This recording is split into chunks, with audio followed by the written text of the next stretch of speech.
Well, look, Riot aren't the only ones following modern monetization trends, and it's hilarious to see when someone takes something that Riot has and they make it even sketchier. So today we are diving into a topic that is highly underappreciated.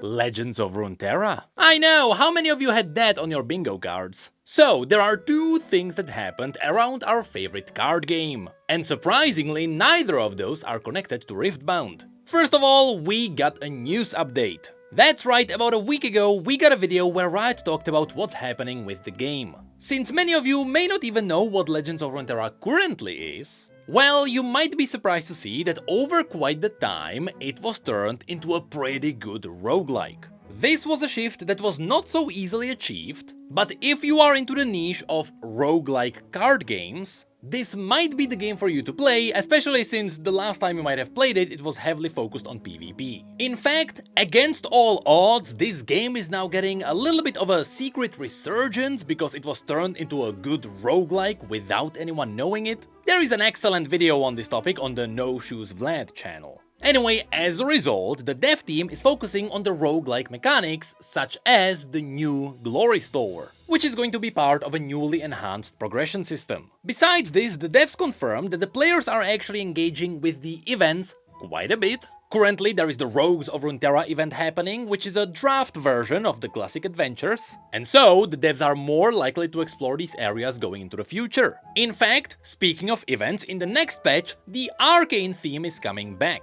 And this time it is bringing back another new champion, which is gonna be Mel. Besides this, Riot confirmed that there is a new progression mechanic that is being worked on, which should give players even more gameplay after they cap off their champions. And lastly, we also got some teasers for future events for the game. And so in September, Legends of Runeterra and League of Legends are going to share a theme. Now, because this is happening in September, we can assume that the theme of the Season 3 of League of Legends is going to spill over into Legends of Runeterra. But later, apparently, they are also gonna try something new with TFT. Now, looking at TFT's roadmap, they are supposed to get a new version of the Runeterra set. So maybe this is hinting that lore is gonna get more lore. And next year there should be a collab with Wild Rift. But also, I have to admit, I lied a little bit at the beginning of this video, because they also confirmed that should Riftbound get new art for their cards, it is possible that Legends of Runeterra might borrow that art to also make some new cards. Also, since the voice actor strike is over, Riot will go back and give some of the previous champions new voice lines.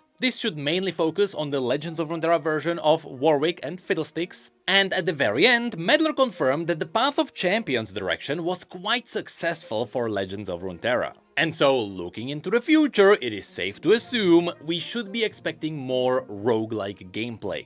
I know there is still a lot of comments complaining about no PvP, but the truth is, the roguelike side kinda dominated the entire game, and there are way more players there now. Anyway, that is it for the quick news from the dev team.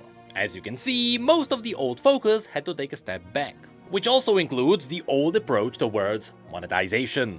Of course, we've known about this for a while now, but since the game was so generous towards the players that they could unlock everything very quickly, for free, the game didn't really get the funds to be able to work on new cosmetics. As in, making new art and especially new guardians, which are the pets in this game, almost always came back without profits. And so, these little guys went on a break and they never came back. Hang on a second.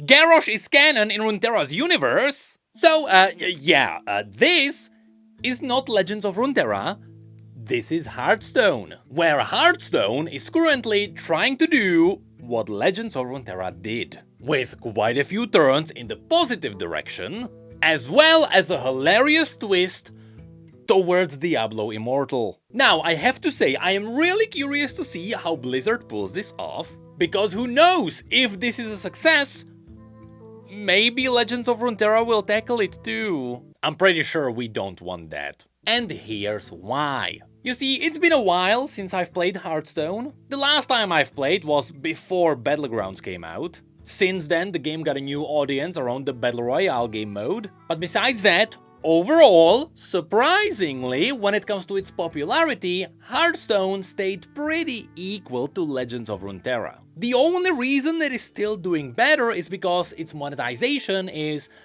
a bit more predatory, which means it is able to make more money to keep the ball spinning faster. But only 2 weeks ago, they tried something new. A new kind of monetization that is tied to a whole new cosmetic, which are pets. Now, pets are absolutely identical to the Guardians from Legends of Runeterra, which means the inspiration is obvious. However, the Hearthstone version is slightly better because of how interactive the pets actually are. Well, I say pets, but currently there is a single pet that you can get. And that pet is none other than King Crush. At least its cute version compared to the menace of the hardcore servers. Anyway, here these pets are active everywhere in every game mode, which also includes Battlegrounds. And similar to Legends of Runeterra, they react to everything.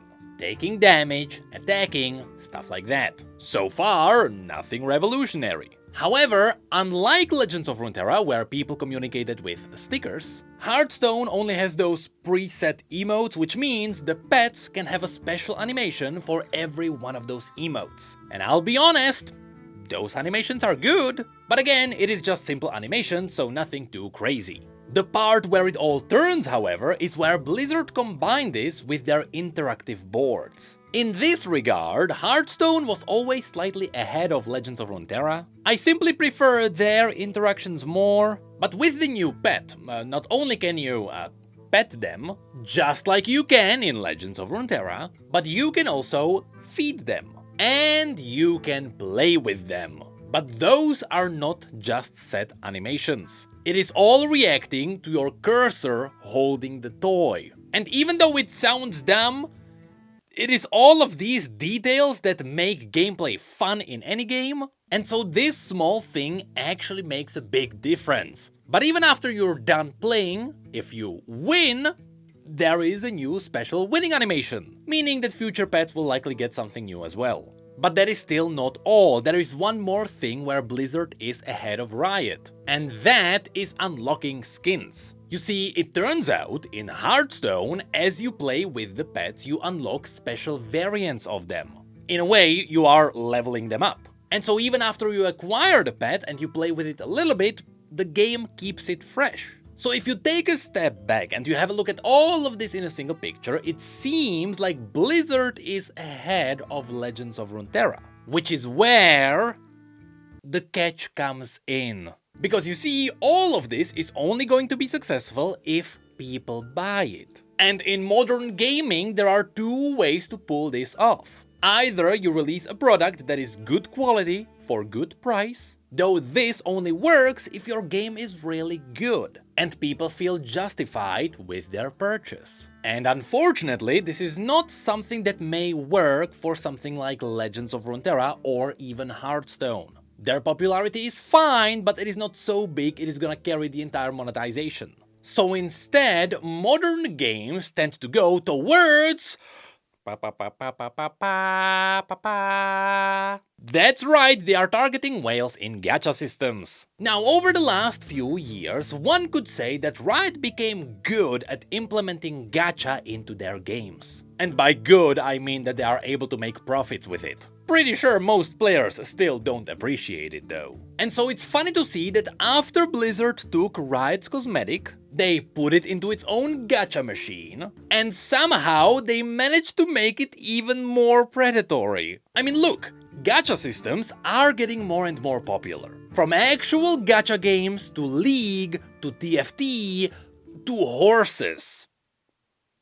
I haven't touched that thing yet. I just keep seeing these horses everywhere. Anyway, one could say that these games at least set up an expectation in the players as to what they can expect from gacha. But nope, Hearthstone managed to take it a step further. So here, in order to get a pet, which currently is the only way to get a pet, you have to engage in their gacha. The way this gacha works is that there are 10 drops, and that's it. There are no filler drops, which no one cares about, which is actually good. There are also no duplicates, no disenchants, nothing like that. Which means after 10 drops you are guaranteed to get everything. What's the catch then? Trick question, there are two catches. First of all, you get your pulls with special currency, of course.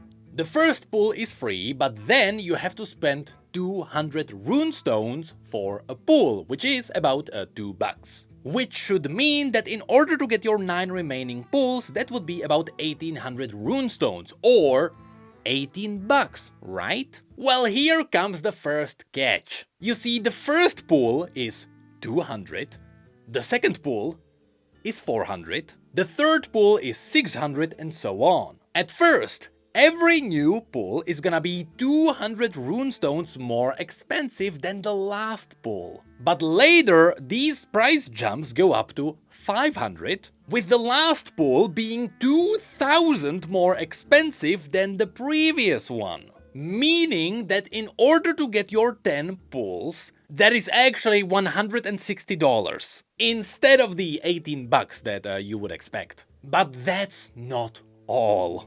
There is still the second catch, which makes everything so much worse. You see, not everything here has an equal chance to drop, of course. With the lower value items having anything between 30 to 10%, with the pet, which is the item that everyone wants, having only 0.1% chance to drop. What's even worse is that these items are weighted, meaning that if you pull one of the items with the higher drop chance, the remaining chance does not get spread across the pool equally.